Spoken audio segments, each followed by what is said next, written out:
학부모님들이 투쟁하시죠. 그때 가장 앞장서서 투쟁하신 부모님이십니다. 전국 특수학교 학부모협회 정순경 회장님의 토론을 읽겠습니다. 네, 이런 자리를 만들어주신 교수님과 이제 장기석 의원님께 감사드리고요. 네. 시흥에서 사실은 특수학교가 없어서 설치하는 이런 프로그램도 반갑고, 제가 오늘 오게 된 이유가 이제 서울에 특수학교를 설립하게 된 거에 대한 경험을 좀 나눠달라고 하셔가지고 처음에 발제문을 보고 좀 깜짝 놀랐어요. 통합교육의 시대 지금 특수학교가 필요한가 해서 통합교육의 주제 때 내가 잘못 간 게 아닌가라고 생각했는데 읽어보다 보니 아니고 그냥 같은 얘기를 하는 것처럼 미리 말씀하셨던 것처럼 그런 얘기라서 말씀드릴게요. 지금 서울의 특수학교가 17년 만에 작년 2019년도 9월에 서울 서초에 있는 나래학교가 이제 설립이 되고 올해 3월 달에 지금 코로나 때문에 개교식은 못했지만 이제 운영하고 있는 그 서진학교가 이제 운영되고 얼마 전에 이제 뉴스에 나온 거 있어요. 동진학교는 이제 부지는 없지만 부지를 확보한 중남구청하고 서울시 교육청하고 서로 협약을 하는 거가 이제 얼마 전에 보도가 됐어요. 그래서 서울에서는 지금 공립특수학교가 3개가 추진되고 있고 단 하나도 누락이 안 되고 지금 예정대로 되고 있습니다. 제 아이가 이제 제가 이제 특수학교 설립을 위해서 애쓰게 된 이유가 제 아이가 이제 뇌병변 1급과 지적장애 1급을 가지고 있는데 처음에는 지금은 이제 학교가 분리되어 있습니다. 옛날 과거에 이제 삼육지활학교라고 서울시 교육청에 소속이면서 광주하고 서울하고 좀 나눠져 있었었는데 그 학교에 다니면서 거기가 서울에 있는 학교가 초등 과정만 있었고요. 중고 갈 때는 이제 다른 학교를 가거나 굉장히 먼 곳을 가거나 이런 상황이었는데 그 대다수의 학생들이 이제 갈 곳이 없으니까 휠체어 타고 이제 뭐 신변처리 좀 어렵고 하니까 아침 일찍 그 버스를 타고 새벽에 타요. 새벽에 타고 경기도 광주까지 출퇴근 그러니까 등하교하는 학생들이 상당히 많았어요. 그래서 그 와중에 이제 어머님이 내가 양말을 신겨준다. 왜냐하면 이제 아이들이 이제 발이 이렇게 부축이 와 있기 때문에 양말 신기는 시간에도 좀 10분이라도 더 재우려고 하는 거를 보고서 아 이거는 이렇게 할 일이 아니다라고 해서 그 당시에는 이제 학교를 설립한다는 생각은 하지 않았고 어떤 생각을 했었냐면 법을 조금 완화시켜 보자. 그래서 대도시에 있는 그 교육청에 이제 그 특수학교 시설설비 기준령이라고 있어요. 그래서 그 법을 조금 완화시켜서 대도시에 있는 학교를 그 면충 면적을 완화시켜서 교실을 확보해가지고 보내보자라고 해서 그 당시에 학교 어머님들하고 교육부 앞에 가서 시위를 하고 있는데 이게 나 하나 살자고 이게 전체로 완화시키는 거에 대한 거를 좀 그 당시에 고민을 못했던 것 같아요. 그래서 하여튼 그 당시 시행령 완화가 조건이 안 됐고 객관적으로 저도 발을 떼놓고서 봤을 때는 아 이거는 안 될 일이라고 생각. 이거는 학교 설립만이 답이다라고 생각을 하고 학교를 진행할 때 그 주변에 계신 선생님이 저한테 이렇게 해서 어머님 서울에서 특수학교 설립이 가능하겠느냐 하고 이게 굉장히 부정적으로 저한테 이제 약간 오기도 좀 붙었어요. 해보지 뭐라고 생각을 하고 정말 그때 이 뜻을 같이 하는 어머님하고 의원님도 엄청 찾아다녔고요. 국회도 뭐 저도 이제 접근이 가까우니까 엄청 갔고 교육청도 아까 학교 설립과에서 경기도 교육청을 하지만 서울은 학교지원과에서 설립하는데 이 장애학생들이 학교가 왜 필요하는지 정확하게 이해를 못하는 분을 설득하는데 정말 힘들었는데 그분들 속에서 교장 자리 하나 더 만들려고 하는데 어머님이 이러시면 안 돼요 라는 얘기까지 들을 정도였어요. 그 당시에. 아니다. 아이들을 데리고 1시간 반 넘게 셔틀버스 태워보내는 엄마들을 알게 되면 고민해달라고 하는데 특수학급 가라고 얘기를 했어요. 그 당시에 학교 교육청 서울시 교육청 규조가 통합교육의 그런 방향이기 때문에 통합교육을 갈 수 있도록 해주겠다 그러고 있는데 학교를 막상 이제 다니고 갈 수 있는 일단 휠체어 접근 안 되는 부분도 있고 이해도 떨어지는 부분도 있고 이런 중증장애인들에 대해서 특수교사들이 처음 접하는 선생님들이 되게 많아서 오히려 특수학교로 보내려고 하는 어머님들이 상당히 많아서 그럼 짓자라고 해서 2016년도 4월이에요. 조영교육감 때 그러면은 안 지어주면은 학교에서 교육청에서 좀 아이들을 교육시키고 좀 해봐라라고 하고 뜻을 같이 하신 어머님들하고 제 아이도 그 당시에 있어요. 그 사진이 저도 남편한테 얘기도 안 했는데 교육청 문 앞에 두고 왔어요. 길러달라고, 가르쳐달라고.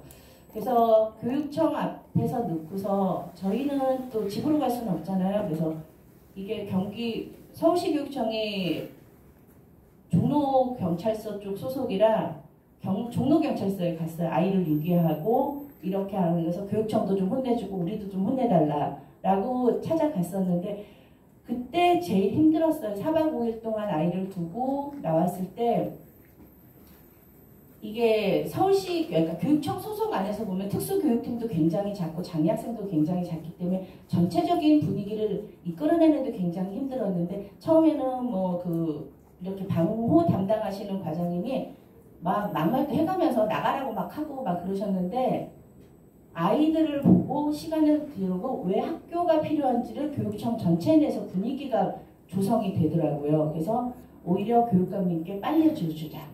빨리 지어줄 필요가 있다.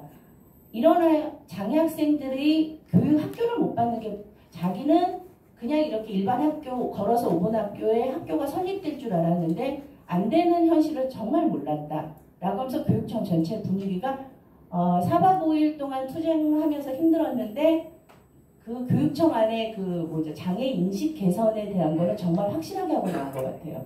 그 다음에 뭐 교육청 가다라고 하면 오히려 뭐 반갑게 맞이하고 그런 상황이었습니다. 그래서 학교가 이제 설립되는 과정이 이제 제가 이제 3개 학교로 말씀드렸는데 옛날에 이제 나래 학교는 끼어있지도 않았어요. 그 당시에는 동진서진 얘기하고 부지가 이제 얘기했던 2017년도 설립을 이제 교육감님이 이제 발표하셨죠. 그 당시에 이제 학교 설립하고 뭐 다른 것도 이제 보수적으로 발표하시고 진행하는 과정에 이제 동진서진하고 이제 나래는 뒤늦게 들어갔어요. 부지는 그러니까 거기에 언남초 부지가 이제 빈 학교였는데 그린벨트 지역이라 거기는 학교 외에는 지을 수가 없었는데 지금 나래학교 주변을 보면 왜 지을 수가 없는지 그린벨트에 딱 묶여가지고 굉장히 좋은 환경에 있어서 에 잡혀 있거든요. 그래서 뭐 오셨던 가시분이 뭐 서울의 마지막인 노른자 땅이다 뭐 이렇게 얘기하실 정도로 굉장히 좋은 환경에 지금 학교가 지어져 있습니다. 그래서 또 서진학교 같은 경우도 김성태 의원님이 학교 설립에 대해서 반대는 하지는 않으셨으나 그 당시에 학교 설립을 준비하고 계셨던 교육청에서는 김성태 의원님이 그 당시에 한방병원 짓겠다고 주민들하고 공약을 발표하는 바람에 이 주민들이 표가 별로 쏠려지고 이분이 삼선 의원 되시면서 갑자기 그 공진초등학교의 빈 부지는 갑자기 한방병원이 되고 허중거리가 조성되기 시작하고 그랬어요. 그래서 그 서울시 의원님하고 몇 분을 가서 학교를 보더니 굉장히 좋은 부지인데 이곳에 특수학교 지어야지 어디서 지어냐 진입도 좀 되는데 굉장히 아까 용인강남 지어진 것처럼 이게 첫 번째 지어지는 부지가 밀리기 시작하면은 못 지어집니다. 첫 번째 계획된 부지에서 미어지고 하면 두 번째 이 부지에 가게 되면 왜 1부지에서 안 된 거 우리한테 들고 와. 3부지에 가면 또 들고 와. 또 들고 와. 계속 들고 와요. 그래서 중랑에 있는 그 동진학교는 지금은 이제 합의가 되고 이제 할 수밖에 없는 대세에 대해서 소개했지만 이게 7번째, 8번째 부지예요. 이 나래학교는 첫 번째 부지에 바로 설립이 됐었고요. 서진학교는 왜 이렇게 결국 서진학교에 지어지게 됐지만 두 번째 부지, 세 번째 부지도 이런 자리를 내줬을 때 하는 얘기가 뭐였냐면은 이게 그러면 타당도 조사를 하시더라고요. 저도 하면서 공부 많이 했어요. 그래서 타당도 조사를 해가지고 이게 학교 부지가 될지 안 될지 하는데 이 시간이 또 몇 달 걸려요. 3부지 또 하느라 또 몇 달 걸리고 이 시간을 끄는 시간에 계속되면서 희망 고문 같은 거를 계속 받았는데 안 되겠다라고 해서 이거는 그냥 원안에 지어져야 된다라고 해서 토론회 때 2017년도 9월 5일 잊지도 않습니다. 1차 때는 7월 부지 그 토론회였었는데 그 학교에서 그때는 막 교육감님이 막 의자도 맞을 뻔 하셨고 주민들한테 맞고 했는데 맞을 뻔하고 그래서 토론회가 성사가 안 되고 9월 5일 토론회는 성사됐는데 이제 그때 보셨다시피 일부 분들은 사실은 우리나라의 그 장애인식의 가장 저급한 민낯을 보여준 날이다. 근데 그 자리에 있었을 때 정말 뭐 청백전의 논리가 아니라 이거는 그냥 의지를 가지고 진행을 해야 되는데 특수학교 설립을 위해서 토론회를 한다는 게 일반 학교 설립하기 위해서 토론회 안 하잖아요. 주민 설명회 안 하고. 근데 그 당시에 토론회도 하고 주민 설명회도 하고 진행을 했는데 저는 그 자리에 있으면서 평생 들을 쌍욕은 다 들은 것 같아요. 네. 던지는 말이 뭐 이루 말할 수도 없었는데 그분들을 이렇게 시간 지나서 막 싸울 수는 없으니까 들어오고 생각을 해보니 그분들이 저한테 던지는 말의 연세들을 보니 나이가 상당히 있으신 분들이셨어요. 어르신들이 오셔서 던지는데 그분들의 생활을 할 때 학교에서 같이 배울 때 장애 학생들하고 공부를 하진 않았어요. 장애 학생들은 그냥 먼 곳에 시설 안에 이렇게 공부하고 나는 통합교육을 받아보지 못한 분들이 어느 날 갑자기 내 주변에 낯선 장애, 그러니까 낯설음에 대한 표현을 그렇게 표현했다고 봅니다. 지금 그러니까 젊은 분들이 그 자리에 와서 막 욕을 한 건 아니고 오히려 욕하시는 분들이 오히려 그렇게 경험하지 못한 거에 낯섦의 두려움을 표현해서 그렇게 던졌는데 뭐 오히려 나중에 그런데 골을 너무 많이 파게 되면은 그분들이 나중에 학교를 그 서진학교 주변의 주민들이셨는데 너무 많이 파게 되면 돌아오기 너무 힘들어요. 어차피 아이들하고 같이 지역 주민으로 살아야 될 분들이니까 그런 과정을 겪고서 이제 설립됐고 이제 학교가 이제 3개 똑같이 2개는 먼저 이제 진행되고 저는 같이 개교할 줄 알았는데 아무런 민원, 그러니까 서초에 나래학교가 민원이 없었다는 건 아니에요. 민원은 분명히 있었고 한다란 얘기 하자마자 현수막 걸렸고 그런데 이분들이 어쩌면 서진학교에 막 어마어마한 국민적인 비난을 보고서 싹 들어갔어요. 아 이게 그렇게 할 얘기가 아니구나 라고 하고 그냥 동네 식구로 인정을 하고 아이들에 대해 그 장애 학생들에 대한 교육이 이렇게 어렵다는 것도 알게 돼서 거기는 가야 되고 다른 거를 요구하긴 하셨어요. 뭐 편의시설 아니고 다른 걸 요구하셨는데 결국 안 됐거든요. 그래도 그냥 이 공사하는 과정이 충분히 이해가 하면서 이제 진행이 돼서 가장 빨리 설립돼서 작년 9월에 개교를 했고 하늘 때 좀 저도 이제 휠체어를 타는 장애 엄마였으니까 그러니까 혹시 빨리 하라고 그러시나 싶어서 네, 장애 엄마니까는 그 마음을 알아서 이제 어머님들이 이제 신설학교니까 인원은 적지만 그래도 쫙 나는데 많이 울었어요 제가. 죄송해요. 아마 그때 감정이 막 올라와가지고 그래서 하여튼 설립이 돼서 박수 받고 지금 잘 좋은 환경에서 학교 다니고 있습니다. 그 학교만 개교하기만 기다렸다고는 어머님들도 있어요. 통합에서 정말 힘들었다. 자기가 뭐 1시간 반 타고 다녀서 너무 힘들었다. 그렇게 특수학교 설립 정말 어렵습니다.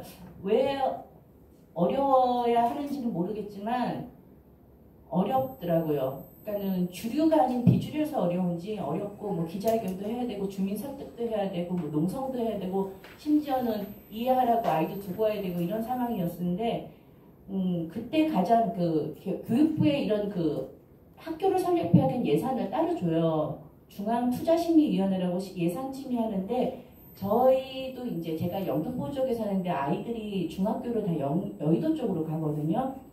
근데 학교에 중학교가 없으니까 그때 같은 시기에 똑같이 그러니까는 서진학교도 중투심을 통과하고 저희 주변에 있는 같이 신길중학교도 중투심을 통과했는데 여기는 현수막도 걸지 못하고 쉬쉬하면서 조용히 지나가려고 하고 서진학교는 이 신길중학교가 설치가는 걸리자마자 그 부지 주변으로 현수막이 걸렸어요. 경축, 신길중학교, 뭐 중앙투자심의회 통과하면서 당별로 다 것이더라고요.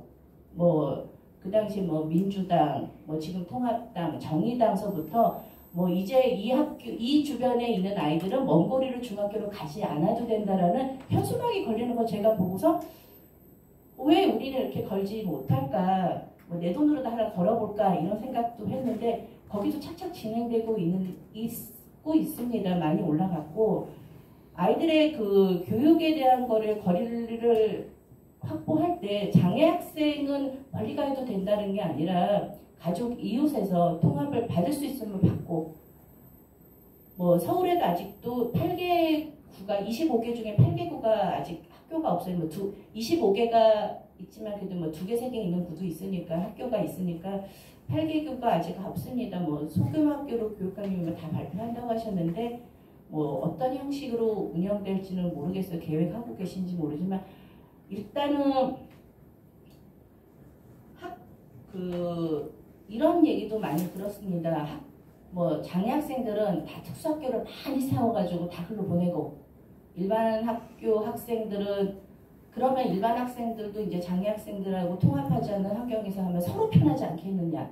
우리 사회가 그런 사회가 아니고 뭐 약육강식에 살려면은 동물의 세상이잖아요. 그러면은 그렇게 통합할 수 있는 환경을 갖춰줘야 되는 게 어른이 할 몫이고 과거의 특수학교가 왜 이렇게 배척받는지를 고민을 좀 해봤을 때 이게 학생을 위한 학교가 지어진 게 아니라 지금도 경기도 교육청에 보면 사립학교들이 보면은 거의 사회복지법인 안에 생활시설 안에 있는 학교들이 많습니다. 그거는 그 학교의 생활시설에 있는 아이들을 위한 학교를 만들기 시작하면서 폐쇄적이고 이렇게 고립돼서 운영을 했지만 지금의 공립학교는 지역에 만들어지면서 그 지역 주변에 그 장애인식에 전하는 거점적인 역할을 해줘야 된다고 보고요.